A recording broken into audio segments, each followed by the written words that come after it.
हरे कृष्णा। प्रातःकालीन भागवत कक्षा में आप सब लोगों का स्वागत है, हार्दिक स्वागत। जगत गुरु श्रील प्रभुपाद की जय, गुरु महाराज की जय। आध्यात्मिक यात्रा का आज 67वां डेज है, 30 मई 2020। प्रातःकालीन कक्षा में आप लोगों का स्वागत है।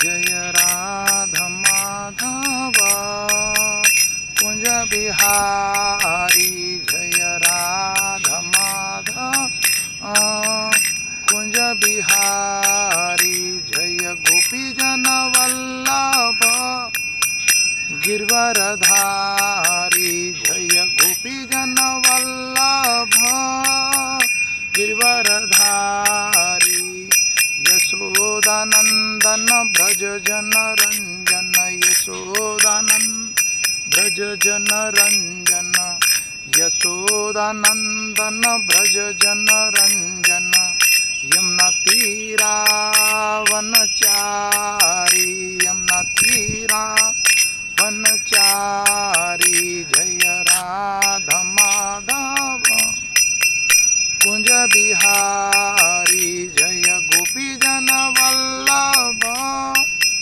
गिरवरधारी, यशोदानंदन ब्रज जन रंजन, यशोदानंदन ब्रज जन रंजन। हरे कृष्णा कृष्णा कृष्णा हरे हरे, हरे राम राम राम हरे हरे, हरे कृष्णा कृष्णा कृष्णा हरे हरे, हरे राम राम राम हरे हरे, हरे कृष्णा कृष्णा कृष्णा हरे हरे, हरे राम राम राम हरे हरे, हरे कृष्णा कृष्णा कृष्णा हरे हरे, हरे राम राम राम हरे हरे, हरे कृष्णा कृष्णा कृष्णा हरे हरे, हरे राम राम राम हरे हरे, हरे कृष्णा कृष्णा कृष्णा हरे हरे, हरे राम राम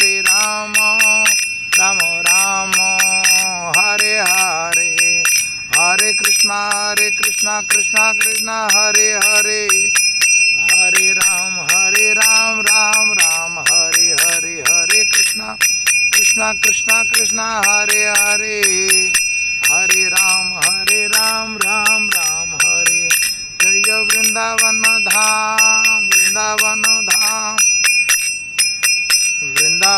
धाम जय वृंदावन धाम, जय राधा श्याम सुंदर माधव राधे, जय राधा गोपीनाथ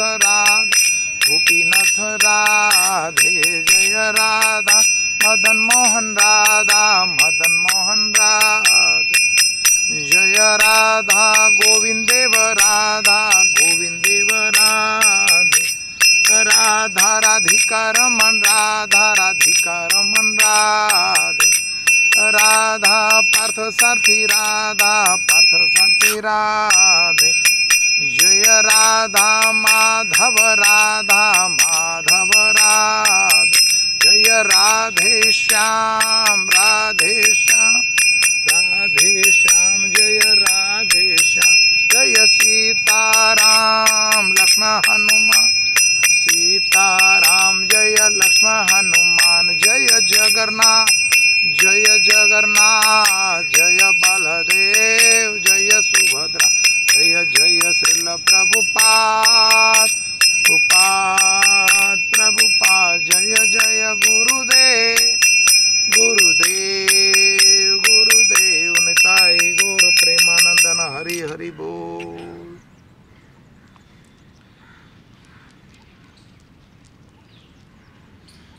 जय ओम विष्णुपाद परमहंस परिवाजकचार्य अभय चरण विंद भक्ति वेदांत स्वामी श्रील प्रभुपाद की जय।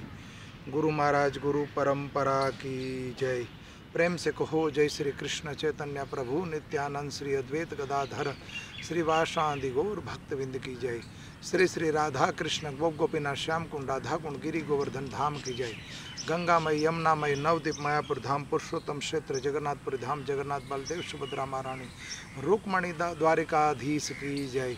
सीताराम लक्ष्मण लाल हनुमान अयोध्यापुरी धाम की जय। राधा श्याम सुंदर वृंदावन धाम की जय। मथुरापुरी धाम की जय। अयोध्यापुरी धाम की जय।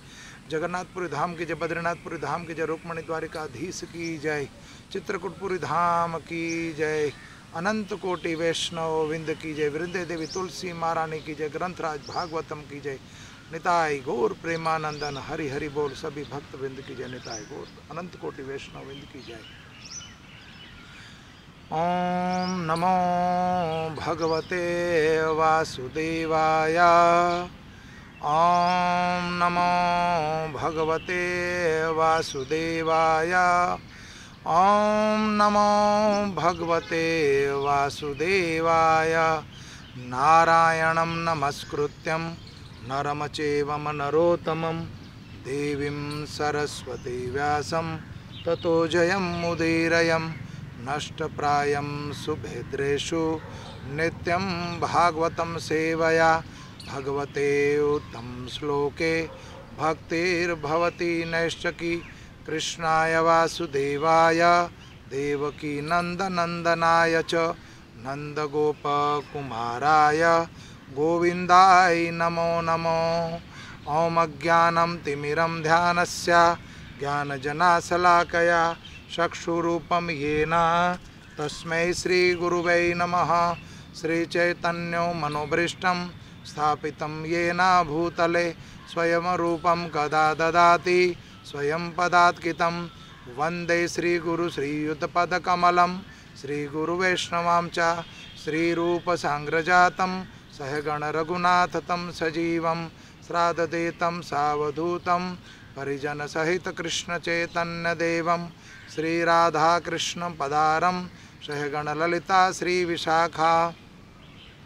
हे कृष्णा करुणा सिंधु दीनबंधो जगतपते गोपेशं गोपिकांता राधाकान् नमस्तुते। तप्त कांचन गौरांगी राधा वृंदावनेश्वरी वृषभानुसुतदेवी प्रणमामि हरिप्रियाय। वंशाकल्पतरुभक्षा कृपा सिंधु एव च पतितानां पावनेभ्यो वैष्णवेभ्यो नमो नमो। नमो विष्णुपदायं कृष्णपृष्ठायं भूतले श्रीमते भक्ति वेदांता स्वामी इति नामिने। नमस्ते सरस्वती देवी गौरवाणी प्रचारणे निर्विशेषा शून्यवादी प्राश्रतादेशतारणे। जय श्री कृष्ण चैतन्य प्रभु नित्यानंदा श्री अद्वैत गदाधर श्रीवासादि गौर भक्तविंद।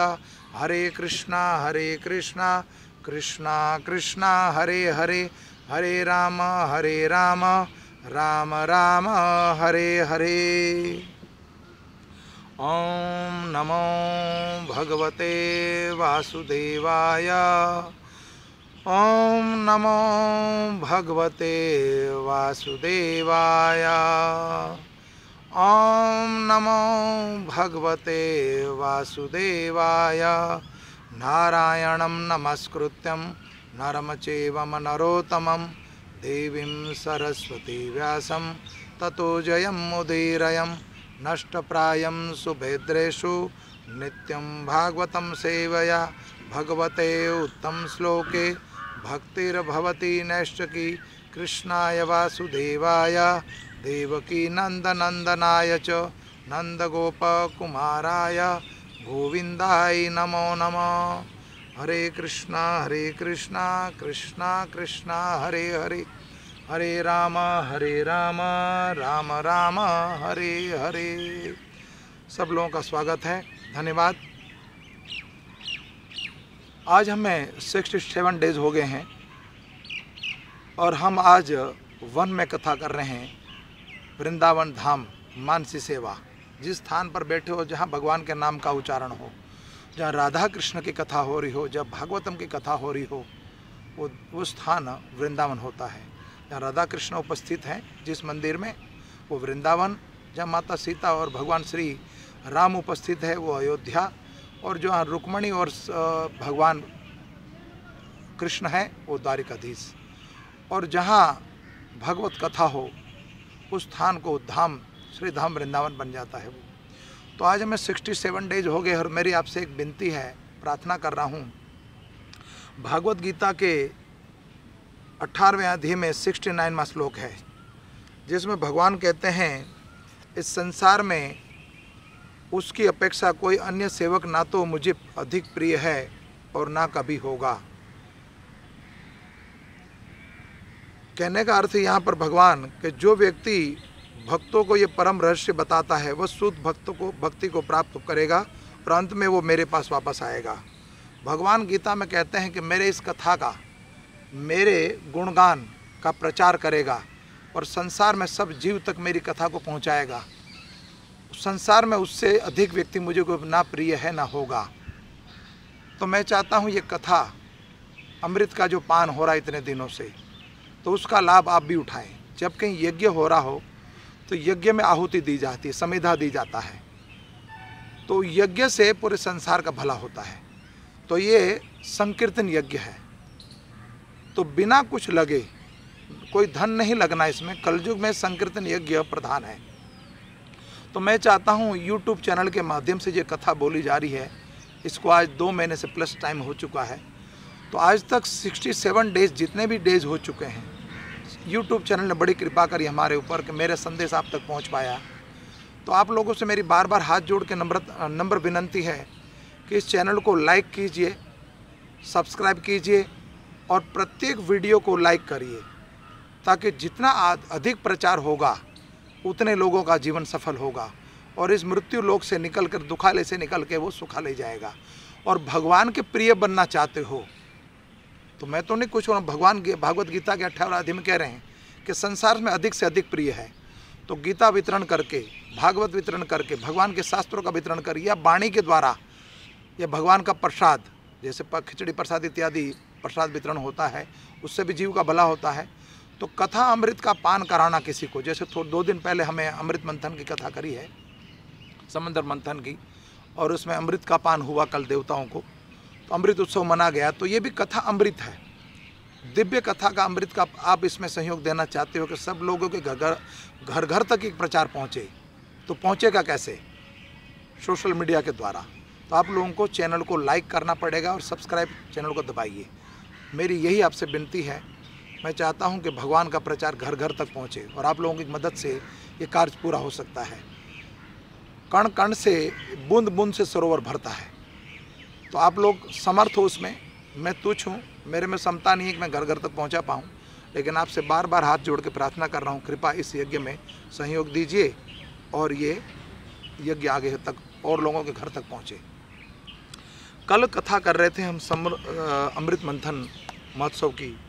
तो अमृत महोत्सव के बाद प्रसंग अब यहाँ पर पहुँच चुका है कि देवता और दानवों के बीच में जो समंदर मंथन होने के बाद अमृत की प्राप्ति हुई, तो दानवों के, दैत्यों के मन में कूटनीति आ गई कि अमृत जो हम खुद पिएंगे, देवता को नहीं देंगे।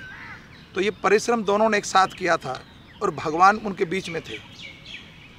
लेकिन जब कोई व्यक्ति कूटनीति करता है, आपकी मेहनत की कमाई खा जाता है, तो भगवान उसका बदला लेने के लिए ज़रूर सपोर्ट करेंगे आपको।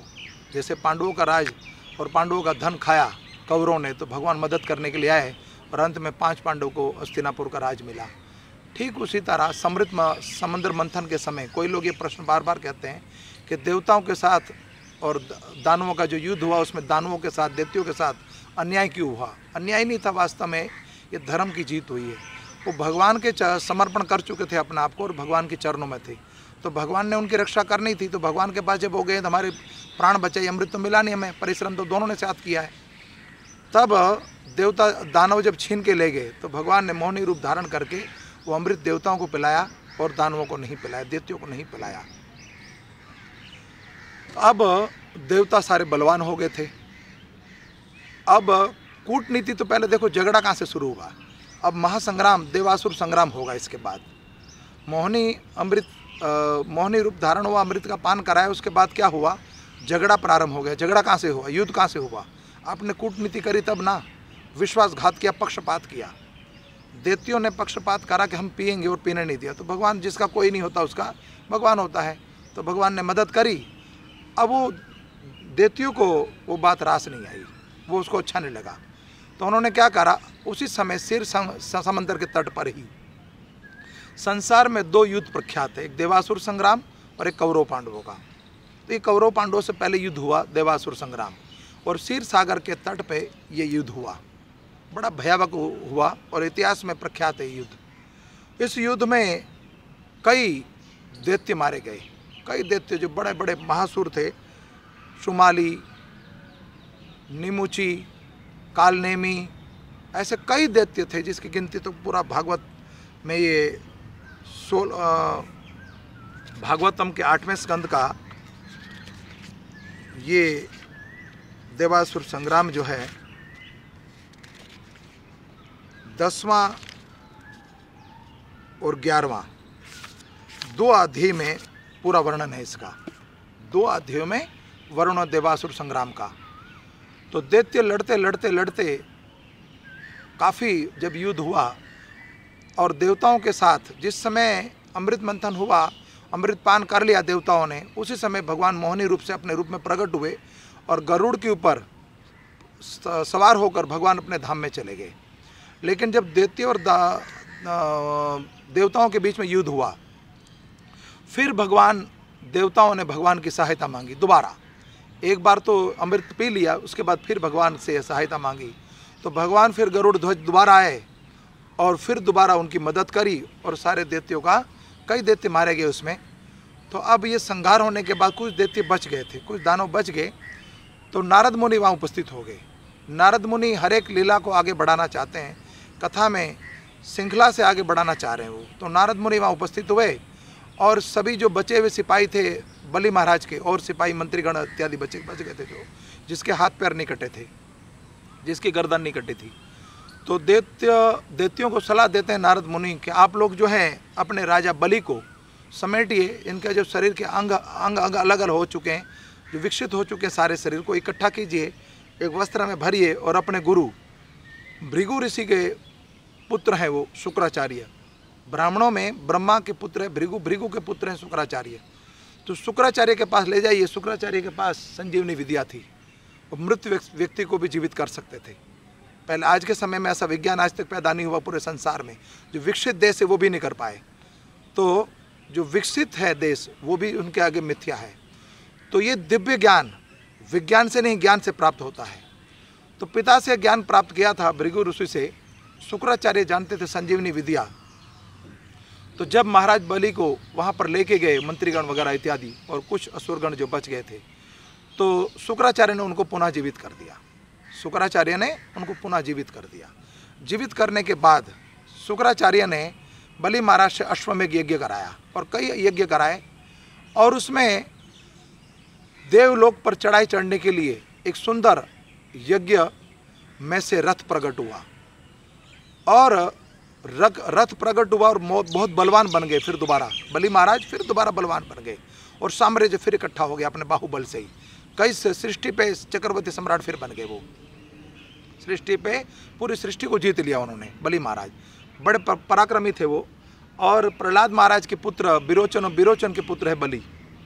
तो बलि महाराज बड़े बलवान हुए, सब कुछ धन धान एकत्रित हो गया, और उनके दादा प्रहलाद महाराज ने सुंदर उनको एक यज्ञ के स्थान पर एक माला दी जो जीवन में कभी भी नहीं मुरझाएगी। ठीक उसी तरह शुक्राचार्य ने भी उनको अस्त्र शस्त्र दिए और बहुत ज़्यादा बाहुबल बढ़ गया। जब फिर देवताओं के ऊपर पराक्रम करने के लिए, युद्ध करने के लिए देवलोक पर उन्होंने चढ़ाई कर दी, और सारे जितने भी उनके मंत्रीगण थे तो हजारों की संख्या में लेकर अपनी सेना को लेकर वो देवलोक को प्रस्थान कर गए। अब देवलोक की ओर जब गए वो, तब यहाँ पर वर्णन है कि देवलोक का कुछ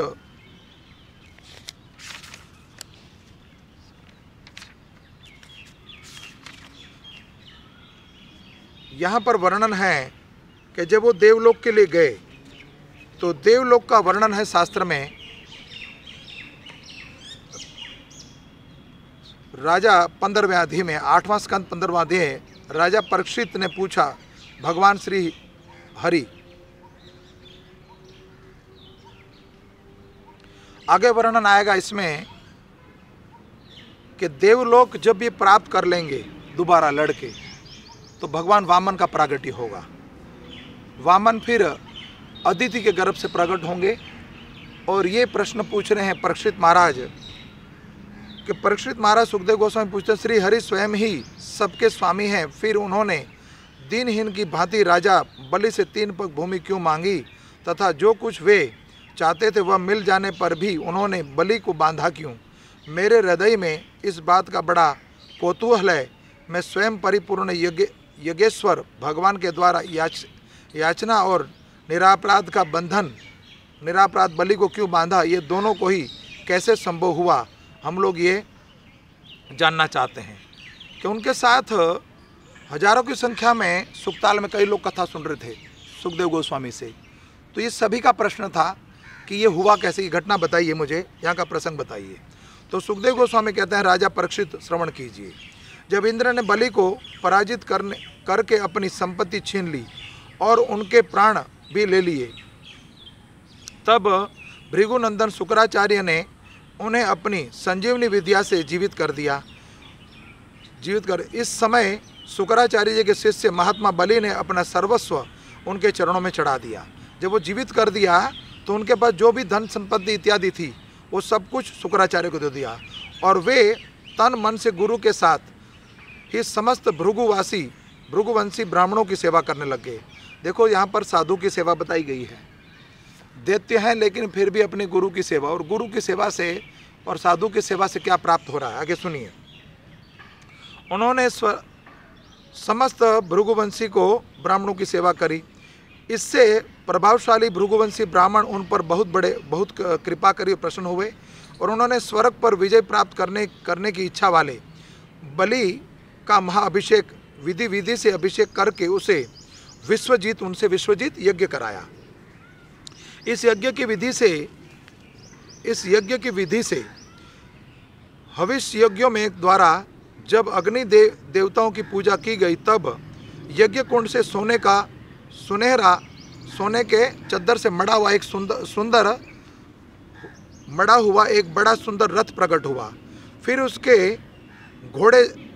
फिर इंद्र के घोड़े जैसे हरे रंग के घोड़े भी उससे चीन के प्रकट हुए। सिंह के रथ भी इस रथ पर युक्त थे, और ध्वजा पताका भी थे लगी हुई थी। साथ ही सोने के पत्रे से मड़ा हुआ दिव्य धनुष, कभी खाली ना होने वाला तर्कश और दिव्य कवच भी प्राप्त हुआ। उस रथ से उस यज्ञ से सब कुछ प्राप्त हो रहा है। और करा कौन रहा है? ब्राह्मण के माध्यम से, साधु के माध्यम से और गुरु के माध्यम से। साथ ही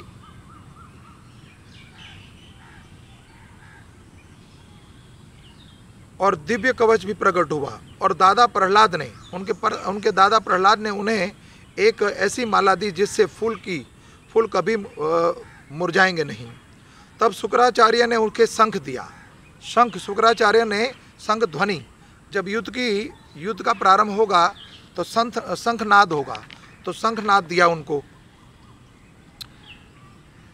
और इस प्रकार ब्राह्मणों की कृपा से युद्ध की सामग्री प्राप्त करने के उनके द्वारा संचित हो जाने पर राजा बलि ने ब्राह्मणों की प्रदक्षिणा करी और अपने दादा की और पिता की प्रदक्षिणा करी और चरणों में नमस्कार किया। और वे भृगुवंशी ब्राह्मण के दिए हुए दिव्य रथ पर सवार होकर महारथी राजा बलि ने कवच धारण करके धनुष, तलवार, तरकश आदि शस्त्र ग्रहण कर लिए और दादा की दी हुई सुंदर माला को भी धारण कर लिया। उनकी बड़ी शोभा हो गई। उनकी भुजाओं में सोने की बाजूबंद और मरकाकृत कुंडल जगमगा रहे थे। उनके कारण रथ पर बैठे हुए ऐसे शोभित हो रहे थे मानो अग्निकुंड से कोई प्रकट हुआ दिव्य पुरुष। उनके साथ उनकी समान ऐश्वर्य बल देने वाला इस विभूति को दैत्य सेनापति अपनी अपनी सेना लेकर लिए ऐसा जान पड़ रहा था मानो आकाश को भी वो पी जाएगा। इतना बलवान और इतना दिव्य हो गया था, उनके शरीर से इतना तेज प्रकट हुआ। वास्तव में दिव्य धन प्राप्त हो रहा है। सांसारिक धन से मेहनत करके धन कमाया नहीं, यज्ञ के माध्यम से ये सब कुछ प्राप्त हुआ। और ऐसा लग रहा था कि वो पूरे संसार को पी जाएंगे। राजा बलि ने इस बहुत बड़ी आसुरी सेना को एकत्रित करके युद्ध के ढंग से स्वजान किया और आकाश की ओर अति रोक्षक कांपते हुए संकल ऐश्वर्य पूर्णता इंद्रपुरी अमरावती पर चढ़ाई करी। देवताओं ने राजधानी में अमरावती में बड़े बड़े, अब देवताओं का राज्य जो देवराज इंद्र का राज्य वो कैसा है, देवताओं की राजधानी अमरावती बड़ी सुंदर है। मतलब जो देव इंद्र का जो राज है, स्वर्गलोक जिसको हम कहते हैं, वो वास्तव में उनको बोला जाता है अमरावती। वहाँ पर सुंदर सुंदर नंदन वन, उद्यान और उपवन हैं। उन उद्यानों में, उपवनों में पक्षियों कोलाहट कर रहे हैं। यहाँ पर भी जैसे आज सुंदर वन है, पक्षियाँ कोलाहट कर रहे हैं, चहक रहे हैं पक्षी, आप सुन रहे हो। मधुर उद्यानों से उपवनों में पक्षियों को जोड़े चहकते रहते हैं। मधुलोभी भौरे मतवाले होकर गुंजार करते रहते हैं। लाल लाल नए नए पत्तों वाले फल और पुष्प वहाँ पर कल्प वृक्ष शाखाएं लदी हुई हैं। सब कुछ ये लेकर आए थे समुद्र मंथन के समय, वहाँ से प्राप्त हुआ था। और उन्हीं देवताओं के द्वारा सम्मानित देवांगनाएं जो अप्सराएं प्रकट हुई थी, वो जल क्रीड़ा करती हैं। और अमरावती की चारों ओर से आकाश गंगा ने, ज्योतिमयी आकाश गंगा ने सुंदर एक खाई बनी हुई है अमरावती की चारों ओर, जो उनको चारों ओर से घेर रखा है। और उनके चारों ओर बहुत ऊंचा सोने का परकोट बना हुआ है, सोने की दीवार है।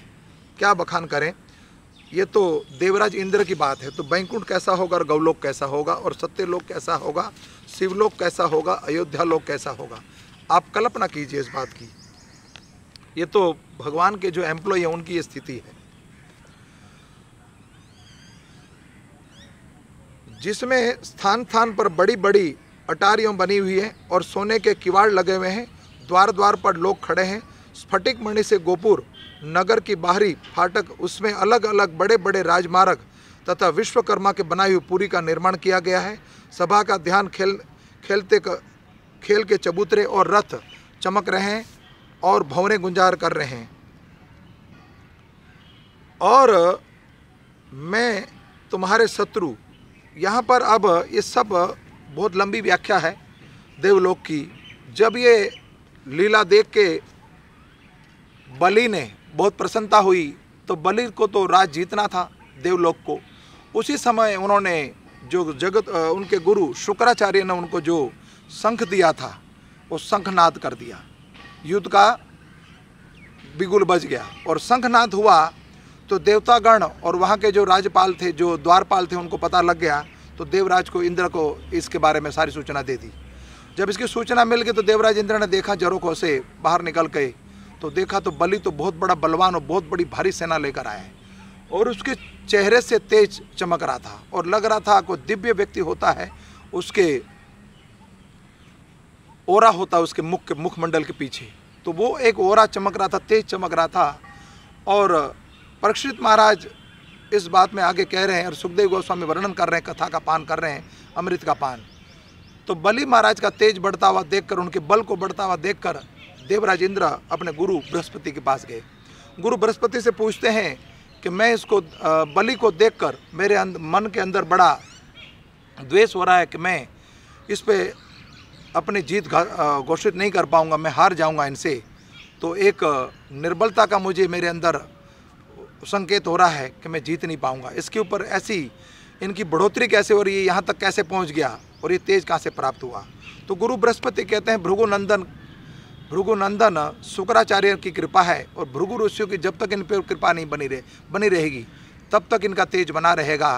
तो अब प्रायः तुम इससे जीत नहीं सकते। संसार में कह रहे हैं भगवान श्री कृष्ण, त्रिलोकीनाथ भगवान श्री कृष्ण और ब्रह्मादि और भगवान शिव, इन तीन ब्रह्मा विष्णु में सतोगुण रजोगुण तमोगुण और भगवान स्वयं कृष्ण, इनके सिवा इस समय इनके ऊपर कोई विजय प्राप्त नहीं कर सकता। बड़े बलवान हैं और बल बढ़ चुका है इनका। इसलिए तुम इस समय एक ही उपाय बताता हूँ तुम्हें कि तुम अपने परिवार के साथ, अपनी पत्नियों के साथ कहीं पर जाके छुप जाओ, और जब समय आएगा, जब भृगु ऋषि इनके ऊपर कृपित होंगे, तब तुम्हें दोबारा स्वर्ग लोग, तुम्हारे ही भाई साक्षात भगवान तुम्हारी माता के गर्भ से, अदिति के गर्भ से जन्म लेंगे और वो तुम्हें दोबारा इंद्रलोक दिलाएंगे, स्वर्गलोक की प्राप्ति दिलाएंगे।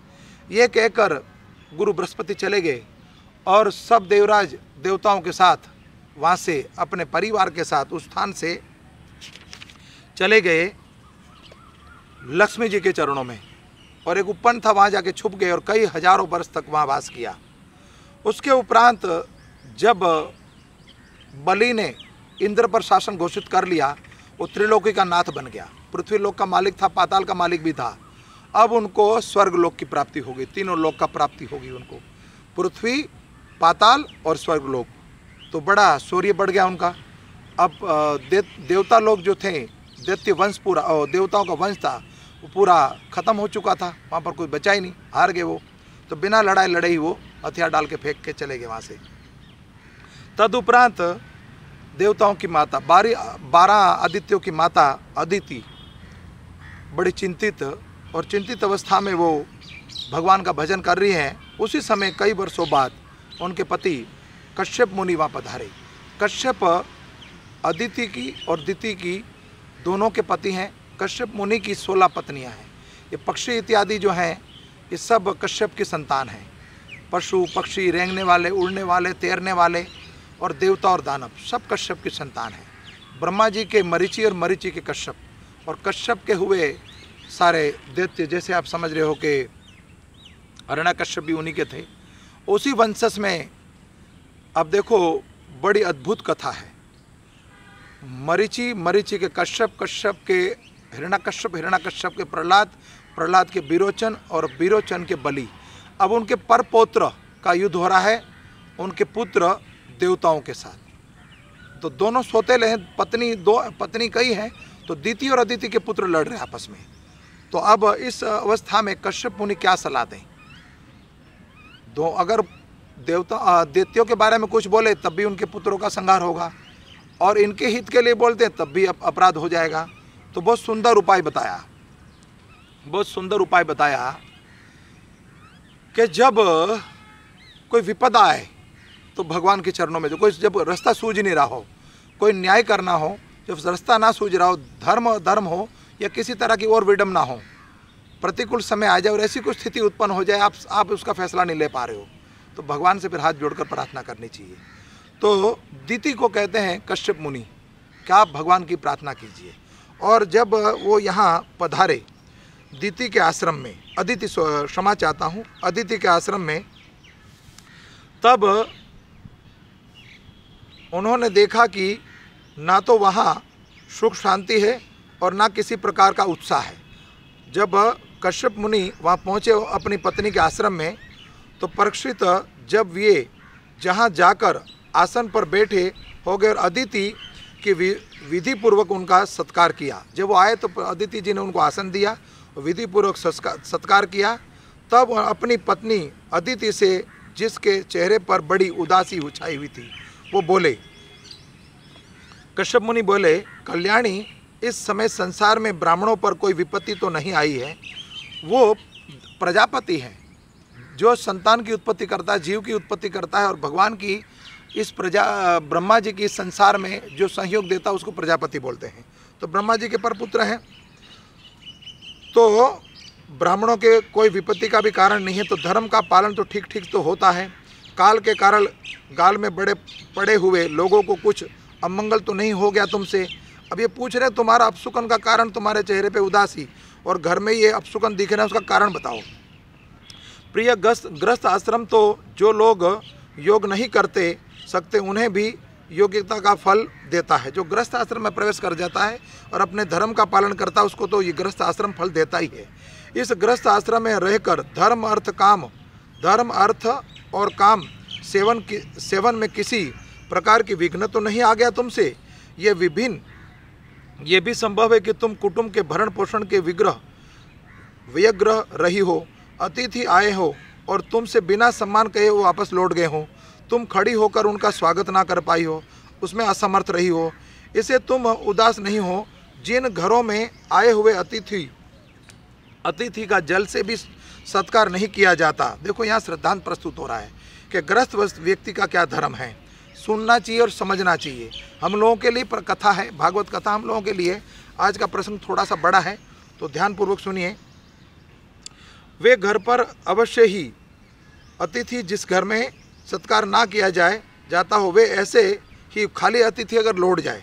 अतिथि देव भव, जिस घर में अतिथि का स्वागत ना हो उस घर की क्या दशा, उसको कैसा माना जाना चाहिए। वे घर अवश्य ही गिद्ध और गिद्धड़ों का घर है, जहाँ गिद्ध वास करते हैं। गिद्ध क्या खाते हैं? मरा हुआ। कितनी ऊपर हाइट पे उड़ता है, दूर आसमान में उड़ता है, हजारों योजन, लेकिन उसकी दृष्टि कहाँ होती है? मल, जो सृष्टि पर, पृथ्वी पर जो मांस का लोथड़ा पड़ा होता है। प्रिय, संभव है कि मेरे बाहर चले जाने पर तुम्हारा चित्त उद्गिन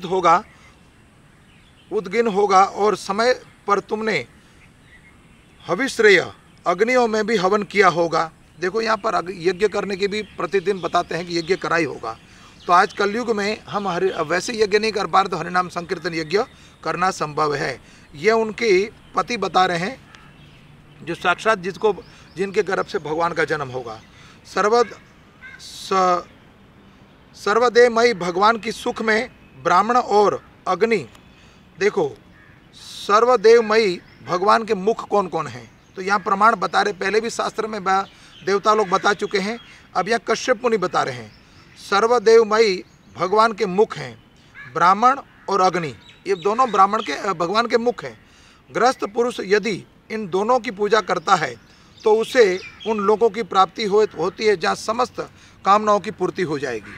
अगर हम ब्राह्मणों की, भगवान के भक्तों की, गौ की और अग्नि में यह हवन में समिधा डालते हैं तो उस लोक की प्राप्ति हो जाएगी जहाँ पर नित्य कभी वापस नहीं आना पड़ेगा। वो सुखालय है, वो देवलोक नहीं है, वो भगवान का धाम वैकुंठ है। हे प्रिय, तुम तो सर्वदा प्रश्न रहती हो, परंतु तुम्हारे बहुत से लक्षणों से देख रहा हूँ कि इस समय तुम्हारा चित्त अवस्थित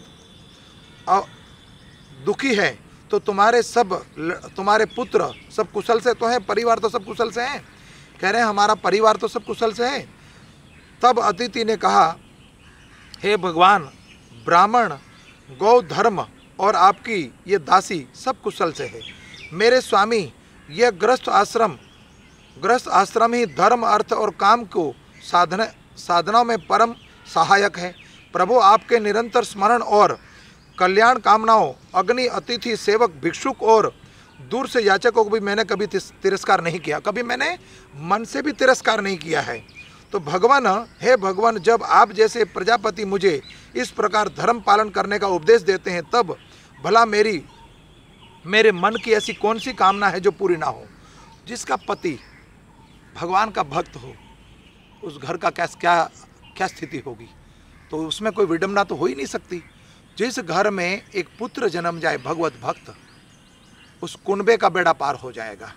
इसी कुनबे में प्रहलाद जन्मे हैं, इसी कुनबे में प्रहलाद, बलि, विरोचन के पुत्र। तो भगवान ने उस समय तो अमृत नहीं पिलाया, लेकिन भगवान उससे ज़्यादा भी कुछ देना चाहते हैं। अगर भगवान उसके सामने उस समय देवता और असुर लड़ते नहीं तो भगवान दोनों को अमृत देते। भगवान की तो इच्छा दोनों अमृत पिए, लेकिन जब असुर वृत्ति का जो व्यक्ति है, असुर वृत्ति जिसके हृदय के अंदर पाप करने की प्रवृत्ति है, जिसकी आदत खत्म ना हो, उसकी स्थिति पर यही होती है। फिर भी भगवान उसके ऊपर कृपा करते हैं और दोबारा भगवान आगे देखेंगे कथा में, हम सूतर लोग देंगे। हमेशा दिव्य लोक, अजय अमर लोक, जैसे ध्रुव लोक मिला वैसे ये सूतर लोक देंगे। तो जिसका पति इतना सुंदर उदाहरण दे रहा हो, वेद का और धर्म का पालन करने की दे रहा हो, उसके घर में किस तरह की स्थिति हो। आर्यपुत्र समस्त प्रजा वह चाहे सत्वगुणी या रजोगुणी या तमोगुणी हो, वो आपकी संतान है। अब यहाँ पर संकेत बड़े भाव से समझदारी से अदिति अपना प्रश्न रखेगी। ऐसे नहीं कि आप अपने पुत्र को मार दीजिए और मेरे पुत्र को राज दे दीजिए, नहीं, युक्ति से। कुछ आपके संकल्प से उत्पन्न हुए हैं और कुछ आपके शरीर से। अब कुछ मात्र संकल्प करने से प्रजापति कश्यप ने उनकी उत्पत्ति करी संसार में जो जीव हैं, और कुछ आपके शरीर से।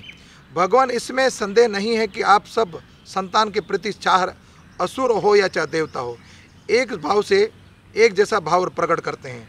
तथापि स्वयं परमेश्वर भी अपने भक्तों की अभिलाषा पूर्ण किया करते हैं।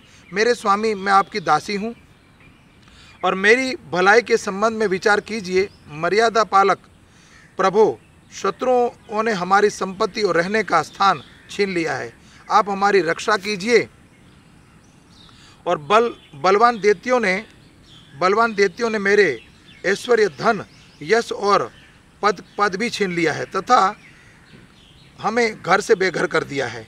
और मेरे इस प्रकार मैं दुखी हूँ और समुद्र में डूबी हुई हूँ, दुख के समुद्र में मैं डूबी हूँ। और आपसे बढ़कर हमारी भलाई कौन कर सकता है। और कृपा कीजिए कि हे स्वामी, मेरी संतान, इसलिए आप मेरे हितैषी हैं और ये विचार करके संकल्प करके कल्याण का कोई मुझे उपाय बताइए। अब यहाँ पर अपने ये दुख की विडंबना है, जो दुख की घड़ी आ चुकी है, प्रतिकूल स्थिति आ चुकी है, जो दुख आया उसके बारे में अदिति पूछ रही है अपने पति से कि मैं इसमें क्या उपाय करूं जिससे पुनः उसको देवलोक की प्राप्ति हो और मेरी संतान जो दुखी है, जो अभी समय जंगलों में भटक रही है, उसको दोबारा क्या मिले, दोबारा सिंहासन, दोबारा स्वर्गलोक की प्राप्ति हो जाए। तब यहाँ पर सुखदेव गोस्वामी आगे बता रहे हैं कि कश्यप मुनि ने अदिति को क्या आज्ञा दी। इस प्रकार अदिति ने जब कश्यप से प्रार्थना की तब कुछ विस्मृत होकर, वे बड़े आश्चर्यजनित होकर, भगवान की माया भी कैसी प्रबल है, इस जगत सारा स्नेह रंज से बंधा हुआ है।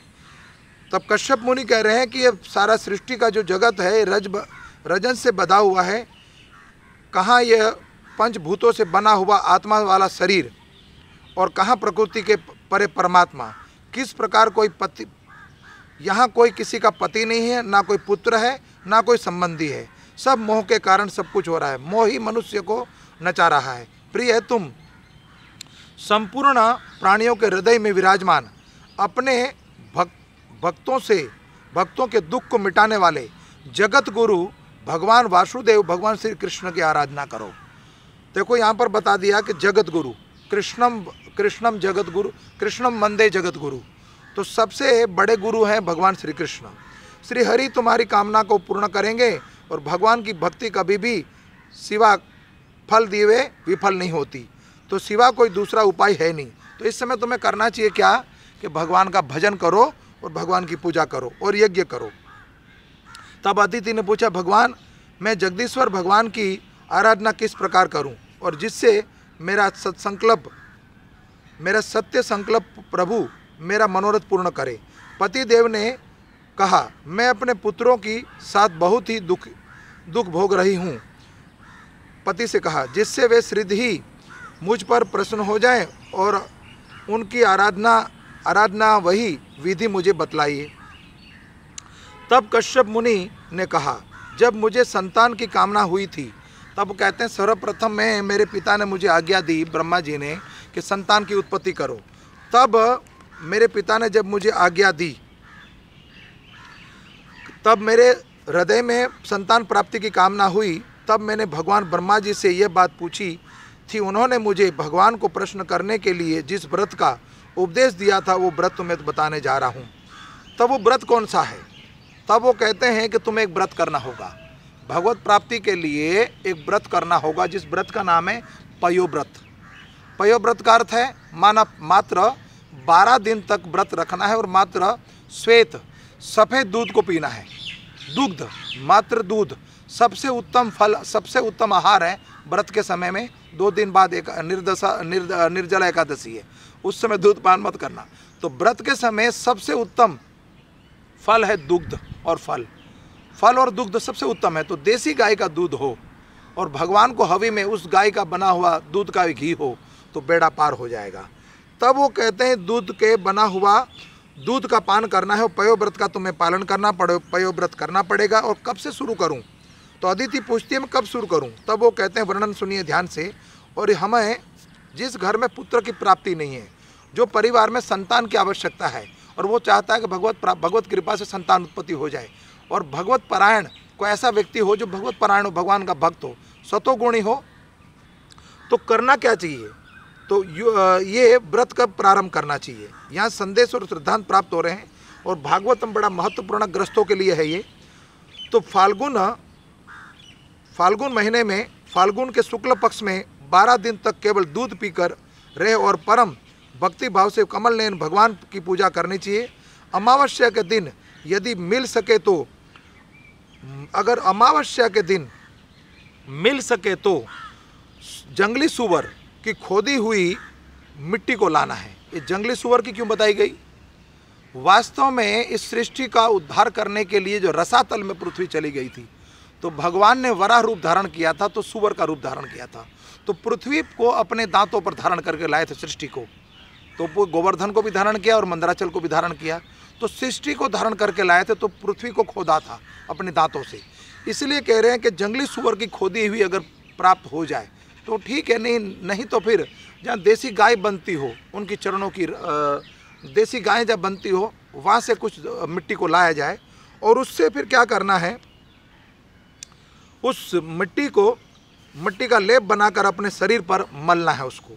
फिर शुद्ध नदी गंगा में या पवित्र नदी में स्नान करना है और द्वादश महामंत्र, उस समय ये मंत्र द्वादश महामंत्र पढ़ना चाहिए। कौन सा महामंत्र? ओम नमो भगवते वासुदेवाय, ओम नमो भगवते वासुदेवाय, ओम नमो भगवते वासुदेवाय। क्षमा कीजिए, जल पी लेता हूँ 1 मिनट। तो द्वादश महामंत्र का उच्चारण करना चाहिए।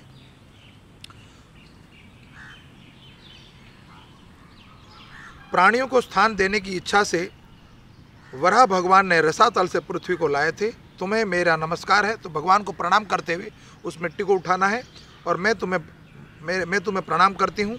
तुम मेरे पापों को और मेरे कष्ट को नष्ट करो। इसके बाद अपने नित्य और नैमित्तिक नियमों को पूरा करके एकाग्रचित होकर मूर्ति वेदी सूर्य जल अग्नि और गुरुदेव के रूप में भगवान की पूजा करके और प्रकाश की स्तुति करके, भगवान सूर्य नारायण की स्तुति करके, हे प्रभु आप सर्वव्यापी सर्वशक्तिमान हैं, अंतर्यामी हैं और आराधनीय हैं, समस्त प्राणियों की रक्षा करने वाले हैं। और इसी प्रकार हे भगवान वासुदेव, हे भगवान माता देवकी के पुत्र, मेरी रक्षा कीजिए। समस्त चराचर जगत के आप स्वामी हैं, हे भगवान मेरी आप रक्षा कीजिए।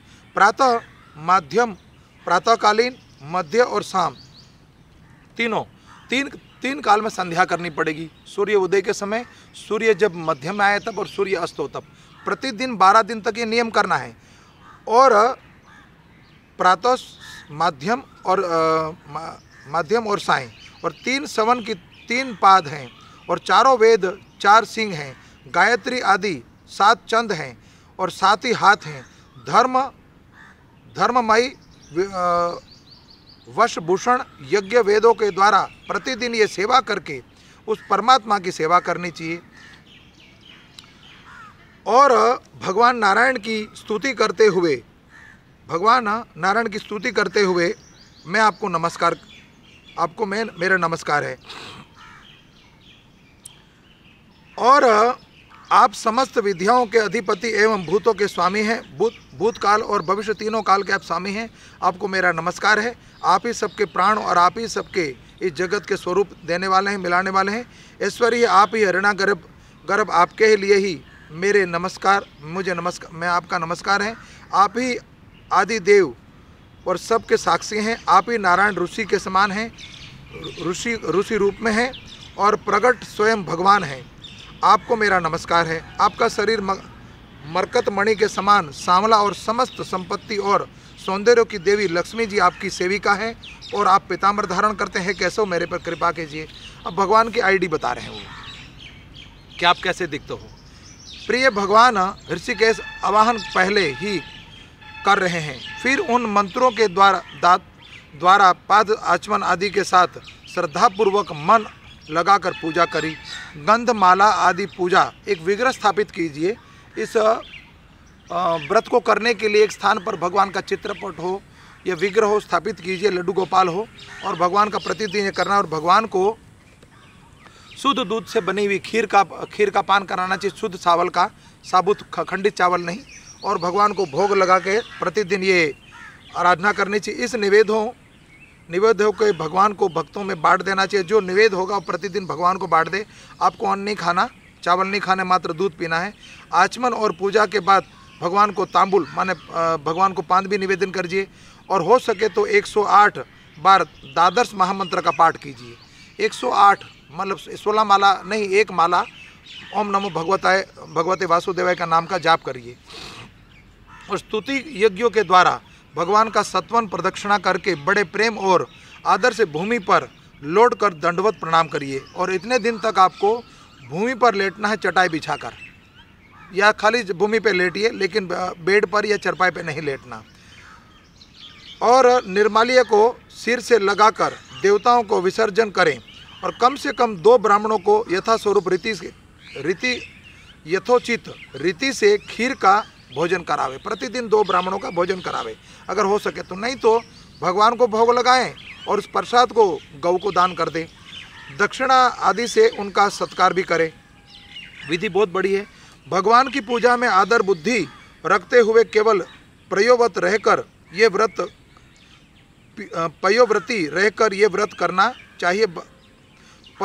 पर्व व्रत प्रतिदिन हवन और ब्राह्मण भोजन भी करना चाहिए। इस प्रकार पयोव्रती रहकर 12 दिन तक प्रतिदिन भगवान की आराधना करके, होम और पूजा करके तथा ब्राह्मणों को भोजन कराते हुए फाल्गुन शुक्ल प्रतिदा से लेकर त्रयोदशी तक ब्रह्मचर्य रहना है और पृथ्वी पर शयन करना है। और तीनों समय स्नान करके झूठ ना बोले और पापियों की से बात ना करो, पापियों का धन भी ना लें। यहाँ पर ब्रह्मचर्य का अर्थ है कि 12 दिन तक अगर आप व्रत करते हो ब्रह्मचारी रहकर, फाल्गुन शुक्ल प्रतिदा से लेकर त्रयोदशी तक आपको ये व्रत करना है। और 12 दिन तक ब्रह्मचारी रहना है। पुरुष या पत्नी संग नहीं करना। पारिवारिक परिवार में हो, समाज में हो, गृहस्थ हो, तो पत्नी का या पुरुष का जो संग बताया गया है उस स्त्री को पति का संग नहीं करना। तो पापमयी ऐसा कोई काम ना करे, झूठ ना बोले, पापियों का धन ना खाएं और छोटे छोटे सब प्रकार के भोगों को त्याग देना है और कोई विषय वासना भी नहीं रखनी। प्रिय यह प्रियव्रत भगवान की श्रेष्ठता और आराधना का उसका नाम है प्रियव्रत। ब्रह्मा जी ने मुझे जो बताया था वो मैंने विधि तुम्हें बता दी। उस समय साक्षात हरे कृष्णा कृष्णा कृष्णा हरे हरे, हरे राम राम राम हरे हरे, हरे कृष्णा कृष्णा कृष्णा हरे हरे, हरे राम राम राम हरे हरे। तो यहाँ पर बताए हुए इस व्रत को करते हुए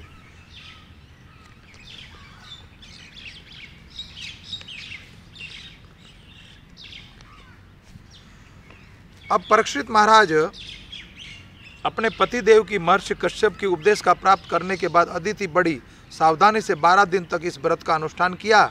और उसके बाद तदुपरांत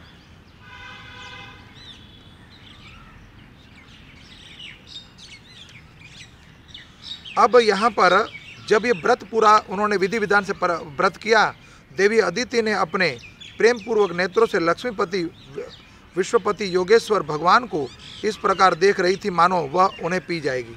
तो भगवान की स्तुति करते हुए भगवान यहाँ पर प्रकट हो गए। वर्णन हुआ कि भगवान प्रकट हुए, अभी जन्म नहीं हुआ भगवान का, भगवान उपदेश देने जा रहे हैं।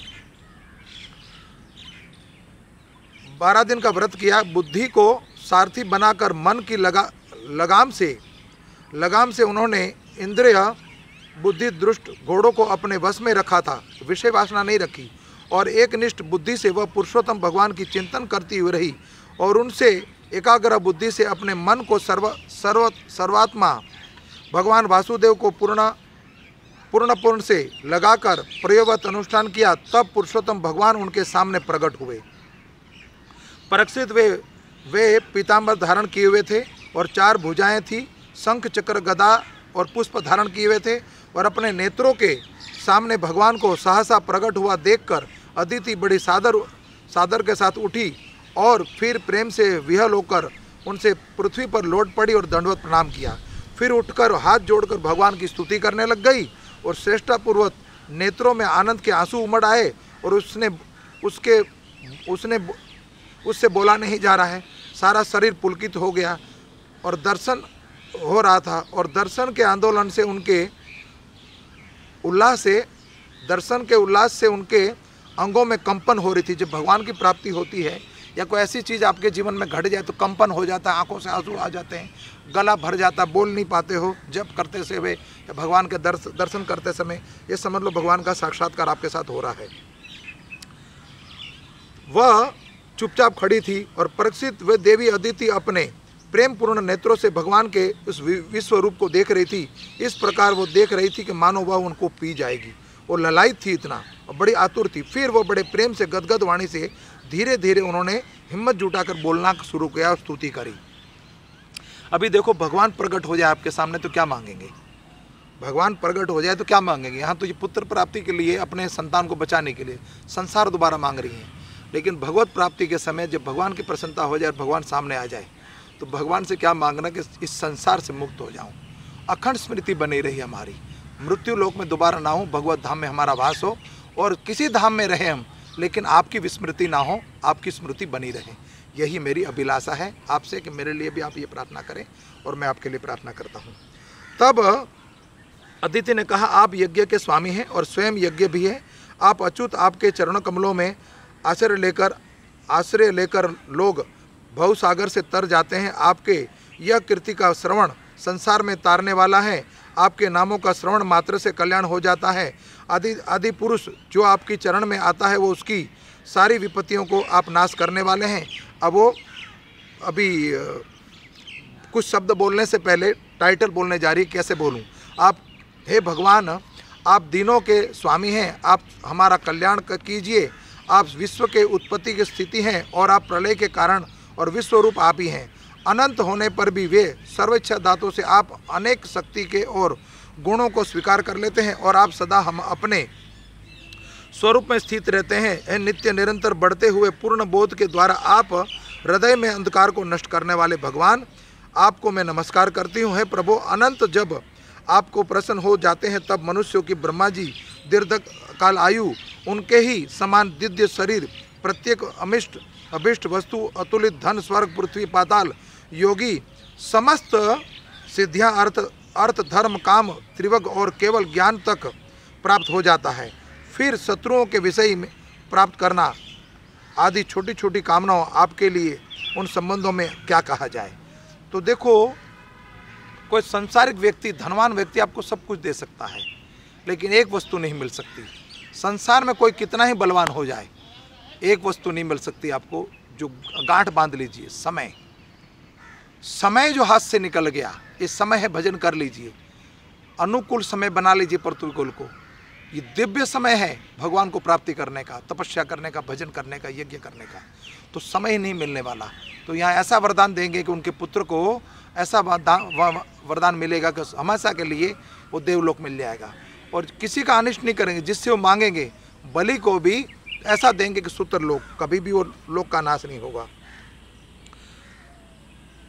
तब सुखदेव गोस्वामी कहते हैं, परीक्षित, जब अदिति ने इस प्रकार कमल नयन भगवान की स्तुति की तब समस्त प्राणियों के हृदय में रहकर उनकी गतिविधि को जानने वाले भगवान ने कहा। श्री भगवान चतुर्भुज रूप में प्रकट होकर कह रहे हैं, भगवान कहते हैं, दिति, देवताओं की जननी अदिति, तुम्हारी चिरकालीन अभिलाषा को मैं जानता हूँ। हमारी मन की बात को भी भगवान जानते हैं, इसलिए भगवान कहते हैं गीता में कि भूत, भविष्य, वर्तमान तीनों काल को मैं जानता हूँ। तो यहाँ भगवान कहते हैं चिरकालीन अभिलाषा को मैं जानता हूँ कि मैं तीनों काल को जानने वाला हूँ। शत्रुओं ने तुम्हारी पुत्रों की संपत्ति छीन ली और उन्हें उनके लोक स्वर्ग को से खदेड़ दिया है।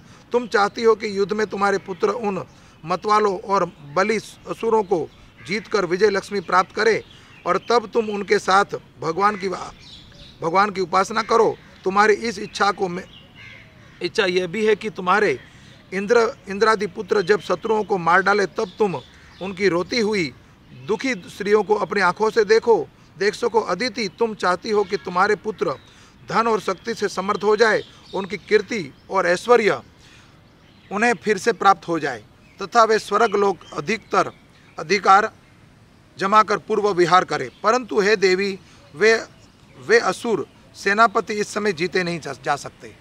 अब भगवान ने बोल दिया कि वो इस समय बहुत ज़्यादा बल है। क्यों? कि उन्होंने उनके गुरु की सेवा करी है और गुरु की कृपा से, जब गुरु की कृपा हो जाए तो भगवत प्राप्ति होने में कोई शंका नहीं है। असंभव नहीं हो, संभव हो सकता है। तो वर्णन है बहुत सुंदर। गुरु गोविंद दोनों द्वार खड़े, पाए लागू किसको बलिहारी जाऊं गुरु आपको। कि गुरु के माध्यम से ही वो दुर्लभ लोक की प्राप्ति और दुर्लभ भगवान की प्राप्ति हुई। तो यहाँ भगवान स्वयं कह रहे हैं, परंतु वे इस असुर सेनापति इस समय जीते नहीं जा सकते। ऐसा मेरा निश्चय है कि क्योंकि वे ईश्वर और ब्राह्मण इस समय उनके ऊपर अनुकूल है, प्रतिकूल नहीं है।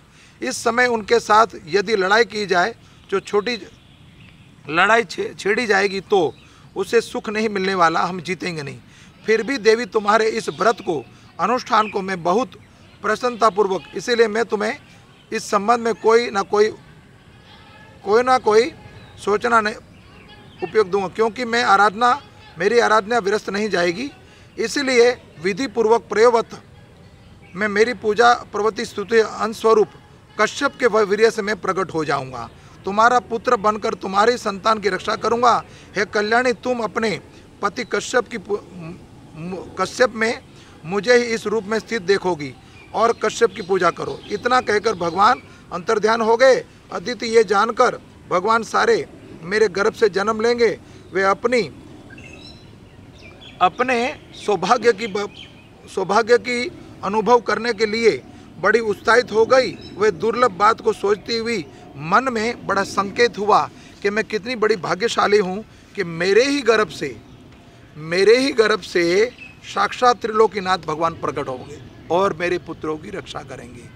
अब भगवान यह वर दे के गए हैं, जब किसी का धर्म, सत्कर्म, किसी की पूजा, किसी का पाठ, किसी का ध्यान और किसी के पुण्य कर्म बढ़ जाते हैं तो साक्षात भगवान भी उसके गर्भ से जन्म लेना चाहते हैं। भगवान का जन्म या कोई सूरवीर का जन्म पृथ्वी को फाड़ कर नहीं लेते, धरती को फाड़ के प्रकट नहीं होता है।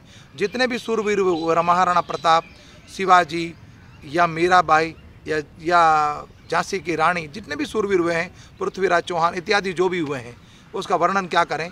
और यह कोई जो भगवान के भक्त है, स्वयं भगवान वो माँ के गर्भ से प्रकट होते हैं। तो कश्यप मुनि और अदिति भी ग्रस्त हैं। तो हम अपने परिवार को और अपने समाज को और अपने घर को इतना शुद्ध बना लें कि भगवान भी विवश हो जाए हमारी मदद करने के लिए। हमारी पत्नी के गर्भ से, हमारी पुत्री के गर्भ से या हमारी बहू के गर्भ से भगवान का जन्म हो जाए और उस कुटुंब में पुत्र का जन्म साक्षात भगवान हो जाए या भगवान का कोई परम भक्त हो जाए, तो हमारी पीढ़ी का और संसार का और इस समाज का उद्धार हो जाएगा।